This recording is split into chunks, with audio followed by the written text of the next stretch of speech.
Namaskar. Welcome to another episode of Editorial. This is Modi's war because the road to peace runs through New Delhi. This is what a gentleman called Peter Navarro, who happens to be a very close Aide, a very close advisor, associate of President Donald Trump. This is what he had to say. Now, today's editorial, let us dissect this Indo-American relationship. Let's dissect this relationship. Let's also understand as to, is the government also to blame to some extent for this particular mess? And finally, I will also talk about the NRIs. I want to talk about the PIOs, the person of Indian origin in America, the NRIs in America, people who went there and shouted, Modi, Modi. You remember all those people, all those shows? You remember all of them? Let's talk about that too. So it's an interesting show. Let's get right into it. So first of all, this aide to American President Peter Navarro says that it is essentially Modi's war because the road to peace runs in part through New Delhi. He says India can get 25% off tomorrow if it stops buying Russian oil and help in defeating the war machine. Instead of siding with democracies, you are getting in bed with authoritarians. You have been in a quiet war with China for decades. China invaded Aksai Chin and all your territory. They're not your friends. And Russia? Come on, he says. He says, I'm puzzled because Modi is a great leader. This is a matured democracy and matured people running it. What's troubling me, he says, that Indians are so arrogant about this. They say, oh, we don't have higher tariff. Oh, it's our sovereignty. We can buy oil from anyone we want. This is what that man Navarro is actually doing, mocking India. He is mocking. He says that, listen, you should be siding democracies. Democracies means anywhere where United States stands, that is democracy. Jahan hum khade hain, wahan se line chalu hota hai. That is what he is exactly trying to say. This Navarro person. So the fact remains that for him, democracy is America, United States. And only United States can think democracy. You see, he spoke about us getting close to China and Russia, which is what is worrying United States now. And they better get worried about it. And he's asking us, he says, listen, you know what? You are going closer to China. China was almost trying to capture your land. Correct. China was. Tumne kya kiya? Did you stand by us? Did you help us? Did you by in any way go there and say that what China is doing wrong? Did you do that? No. Now we need to stand by you. Now we need to help you. Now we need to stop buying oil from a country that is our ally, a country that has been helping, which I will talk to you about because he made another statement. I will talk to you about that also. A country that has been helping us since almost our independence. We should break relationship with that country and go by what you are saying. American government is a selfish government. America first, for us, India first. Same difference. So that's the first point I wanted to make. The second point I wanted to make is, like I said, this man talks about that Russia. He says, come on, are you friends with Russia? Of course we are friends with Russia. Do you know, just to rebrush some history, Indo-Russian relationship starts in 1947. We've actually signed a friendship treaty with Russia in 1971. We've signed a friendship treaty for peace, friendship and cooperation. This was in August 1971. Our relationship with Russia runs deep. America was never, ever close to us. America never, ever came to any of our aid. America never helped us with any war. America never helped us with any international conflict that we have. America never helped us. And Russia never missed an opportunity to help us. This is our relationship with Russia. I understand diplomacy and trade doesn't work with mere emotions. But if you look at it, it was not emotions at all. America seems to be emotions. Russia, even as late as Kargil war, was one of the two countries, Russia and Israel, that actually helped us during the Kargil war. So the fact remains that Russia is a far, far more loyal friend to India than what America ever could be. Now, a lot of us, I know, would be or must be thinking that, listen, why are we supporting an aggressor? Russia is the aggressor. They invaded Ukraine. First of all, the invasion of Ukraine, well, let us discuss that in another editorial because it is slightly larger than what we see and the way it has been projected to us. But let us talk about this concept of aggressor. You tell me how many countries has United States of America invaded? Be it Afghanistan, be it Syria, be it Iraq. How many countries? Vietnam. How many countries has America invaded? Sent their troops. Lost the war and came back. That's a different issue. But sent their troops. Bombarded Iran recently. So the fact is, what is the big difference? What makes America special democracy? And what makes Russia an authoritarian government? Well, I understand that democracies could be different. Putin may be an authoritarian leader. All that I understand. But hello? End of the day, maybe America has got a different form of authoritarianism. While Putin is authoritarian when it comes to his country, I think Trump is authoritarian when it comes to the world. Think about it. So the fact remains that, you see, a pot calling the kettle black, I don't know whether this sounds right. Now, this particular debate, like I said, is a larger debate and we can have it in another editorial. But, just saying that because America felt that they are non-democratic, America felt that they are authoritarian, America felt that they are totalitarian, therefore we all feel that they are authoritarian, totalitarian, this has to stop. This has to stop. That said, my question second is to the government of India. You see, we were always close to Russia and our relationship with Russia was growing yearly basis. Like I said, not just Congress, even Atal Bihari Vajpayee, end of the day, when there was a Kargil war, went to Russia for assistance and Russia gave it. After 2014, all of a sudden, we got this glamour struck and our leaders started visiting America like they were going to some local states of India. Our leaders got very enamored. Every second day, our good Prime Minister was in America. What did we achieve? 100 times we've asked this question in various of our editorials. What are we achieving? What are we achieving with all this howdy Modi and goodbye Modi and welcome Modi and all? What are we achieving out of all this? Except for dramatics, theatrics and symbolism. 300 hugs, huge halls, fantastic lighting, superb settings, beautiful speech, and that's it. End of story. What did the common man of India achieve? This was a mirage. This was a mirage and India started depending on all of that.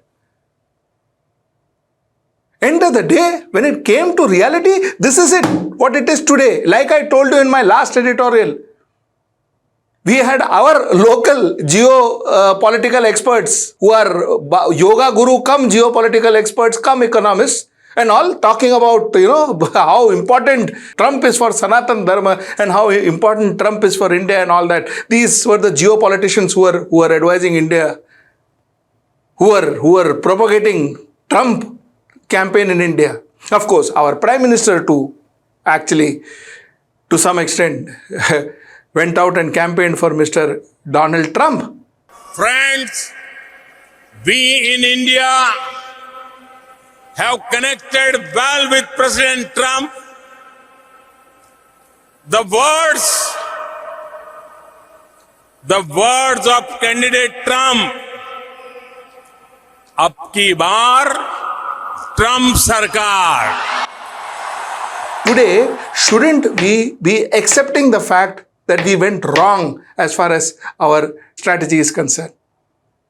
We were strategically wrong by choosing America almost over Russia, because the relationship that we had with Russia, that relationship didn't continue after 2014. While I'm not saying, therefore, we had any tiffs with Russia or we went against Russia, but that closeness, that cooperation, that friendship, clearly we chose America over Russia. And then what happened today? What happened today? Finally, we had to go back to Russia.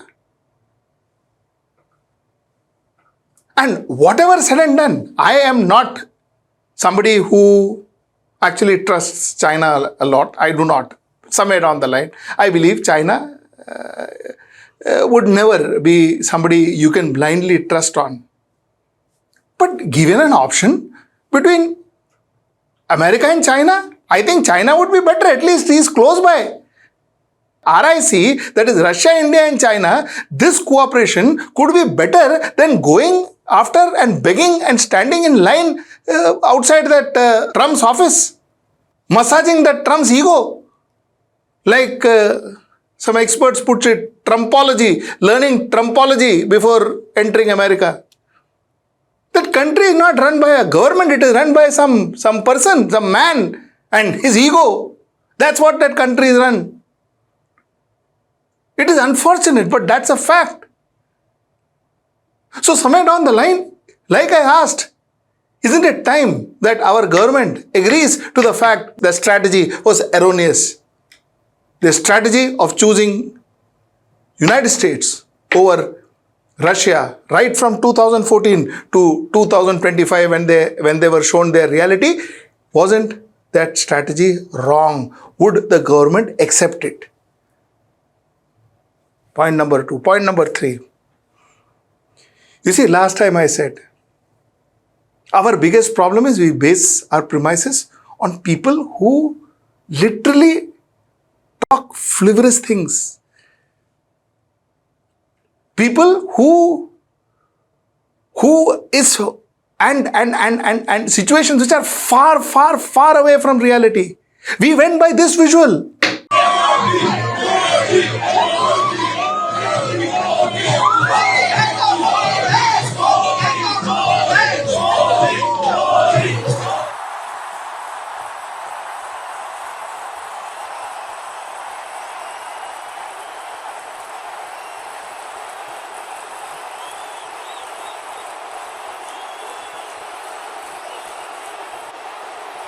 This visual is what guided, and all of a sudden we started believing we are Vishwaguru. We convinced ourselves we are Vishwaguru. Arey kya what hai yaar, in America, baap re, people shout Modi, Modi, Modi, and of course we had our great anchors and television personalities who would help to magnify the mirage.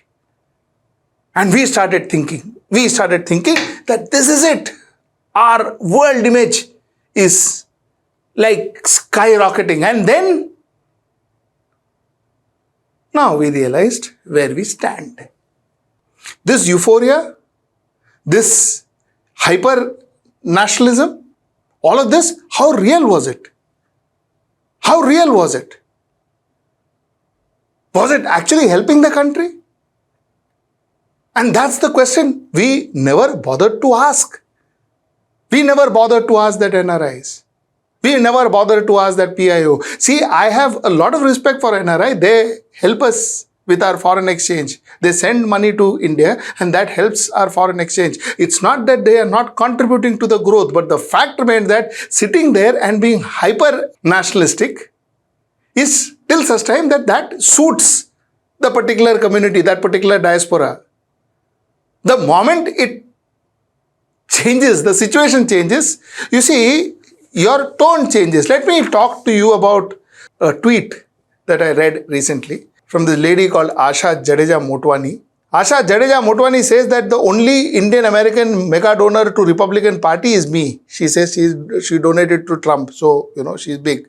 I strongly recommend that the Indian side reach out to me for my opinion on what's going on in Trump's mind.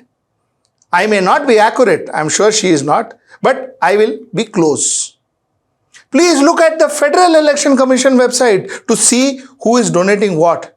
And it's all there for the world to see. So Asha Jadeja Motwani says, "मैं बहुत पैसा देता, I give lot of money to Trump. So come, I will tell you how Trump thinks. You don't believe me? You go check donation कौन देता है ज़्यादा. I give. So Trump will listen to me." This is what she starts. Now, what I want you to hear is this. She says, "Will Trump reduce the tariff on India?" Yes, but this depends on how fast we melt him. How fast India melts him. Okay, this is what NRI, Modi, this one of the possible Modi sitting there in the chair and shouting and playing hyper nationalist at that point in time. She says he's hurt, humiliated and shocked that his best friend insulted him in public on ceasefire fiasco, justified or not. So the ceasefire happened because we spoke to Pakistan, Pakistan spoke to us, but she wants us to give the credit to Trump. That is what she's saying.